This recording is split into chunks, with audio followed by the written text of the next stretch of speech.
que eu não apareço aqui, hein? E aí? Eu sou tímida.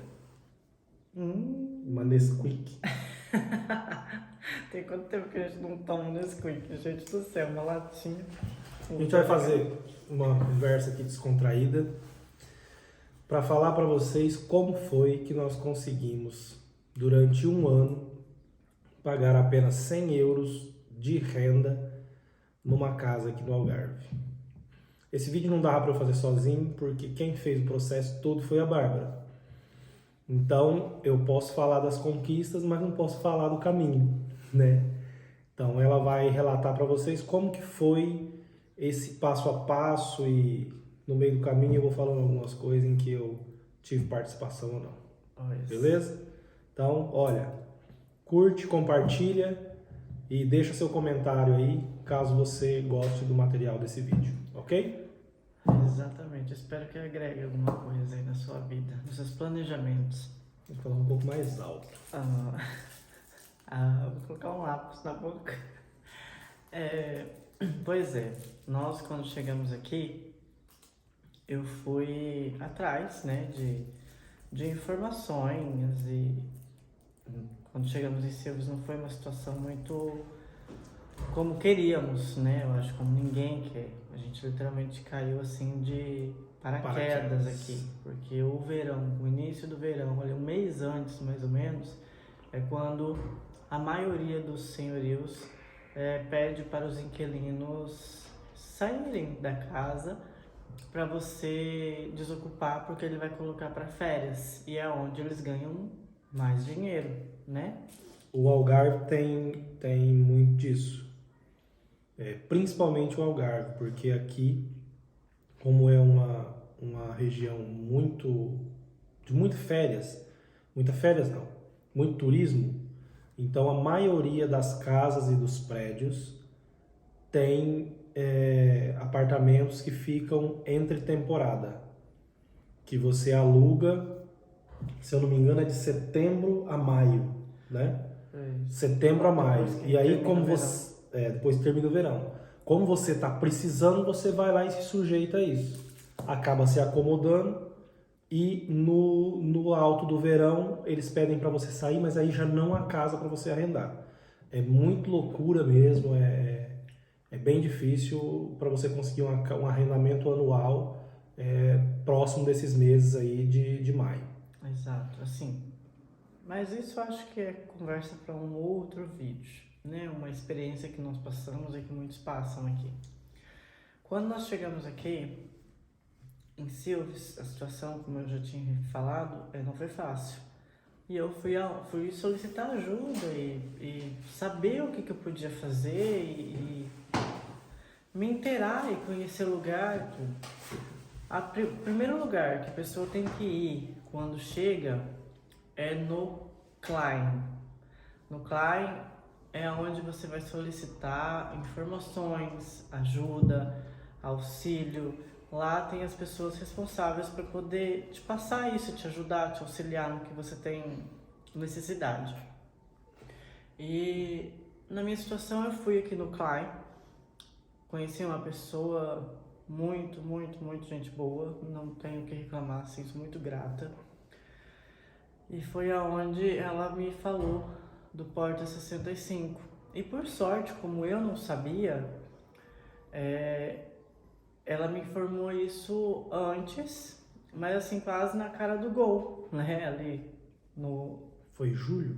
Foi, acho que em julho. Junho, julho, porque julho, é a época que abre as inscrições. Inclusive a gente está fazendo esse vídeo agora. Não, as inscrições não. Foi quando eu fiquei sabendo. Sim, mas que ela me informou, mas as inscrições mesmo você pode fazer entre agosto e setembro. Entre agosto e setembro, porque eles ainda vão avaliar se te pedir documentação, essas coisas. Esse mês agora eu vi na Câmara de Silves que já abriu inscrições. Então não deve, como tudo em Portugal, não deve ter um padrão não. Porque agora se você entrar no site da Câmara de Silves, está lá que está aberta as inscrições para o Porta 65. Exatamente. Que é um programa do governo, mas que não é assim, é só chegar ali, entregar os documentos e conseguir. Por quê? Você precisa se encaixar na faixa etária de idade, que vai até 36 anos, né? Na verdade é assim, vai até 35, mas se for jovem casal, das pessoas do casal pode ter 36 anos. E aí foi que a gente conseguiu, porque eu tinha 35 e vou fazer 36 esse ano. Então a gente conseguiu se encaixar, né? Exatamente, a gente conseguiu se encaixar aí pela faixa etária, mas eles pediram também ah, os documentos necessários, né, para inscrição, que é no nosso caso foi o passaporte. A gente não tinha residência ainda, bom deixar claro. Passaporte, o NIS, o NIF, imposto de renda, o IRS, daqui, que é muito importante você fazer isso anual, tá? Então assim, quando você chegar, logo que você chegar, não adianta que você não vai conseguir, porque não tem um histórico financeiro.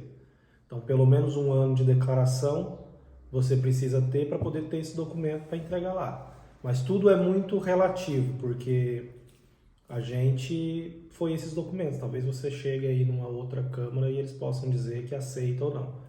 Mas a princípio a gente vai passar o que foi com a gente, né? É, a nossa experiência. Então, assim, como também em alguns lugares não existe critério, eu também não sei dar com certeza. E a experiência de vocês, de vocês vai ser diferente da nossa, com certeza.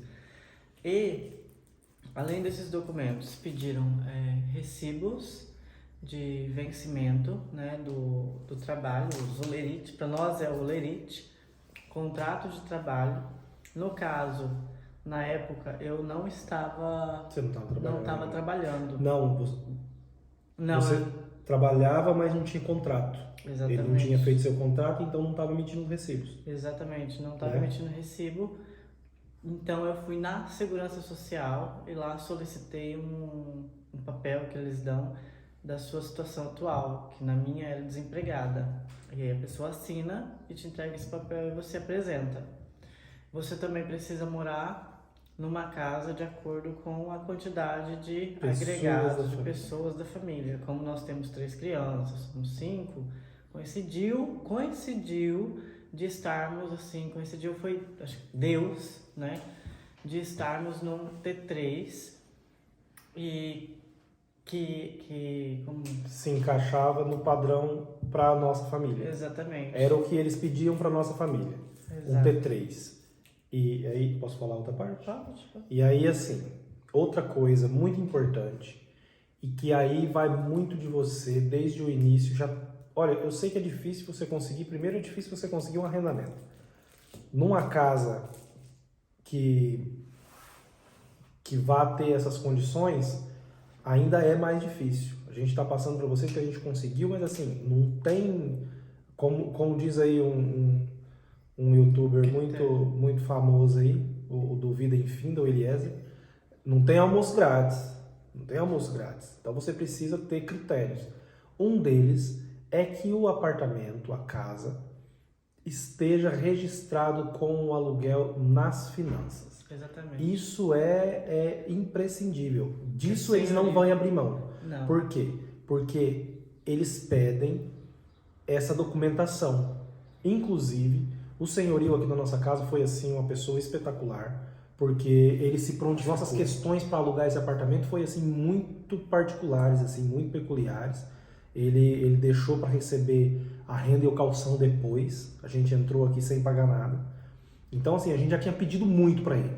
O que ela fez? Ela falou: então vamos fazer o seguinte, me passa o número do telefone do senhorio, que eu vou entrar em contato com ele e vou pedir para ele vir aqui e eu explico para ele como que é as coisas e o que vai acontecer. E ela chamou o senhorio lá e explicou tudo certinho para ele, que ele tinha que registrar isso nas finanças. Todas aquelas questões que eu já falei. E ele concordou. Concordou por quê? Porque ele viu que a gente teria um respaldo e que não iria, se isso dando certo, a gente não ia atrasar a renda, como nunca atrasamos a renda aqui. Por quê? Porque todo mês cai bonitinho na nossa conta o dinheiro do Porta 65, amigo. E isso fez uma diferença enorme na nossa vida, né? Sim. Então, não é fácil. Você precisa de documentos, você precisa de condições, mas é uma coisa que você precisa ir dando atenção desde o início que você chegar. Primeiro que você precisa de 1 ano de IRS, então você tem que movimentar financeiramente 1 ano para poder comprovar. E nesse tempo você já consegue ir se organizando, tentar arrumar um lugar que o senhorio registre isso nas finanças. E eu lembro assim, eu fui no Klein e essa senhora, essa pessoa que me ajudou, me mandou para um outro compartimento, uma salinha lá em cima. Eu não lembro qual que é, mas eu vou tentar. Para saber como essa história termina, se inscreva no canal, curta, compartilha, ativa o sininho para receber a notificação da parte 2.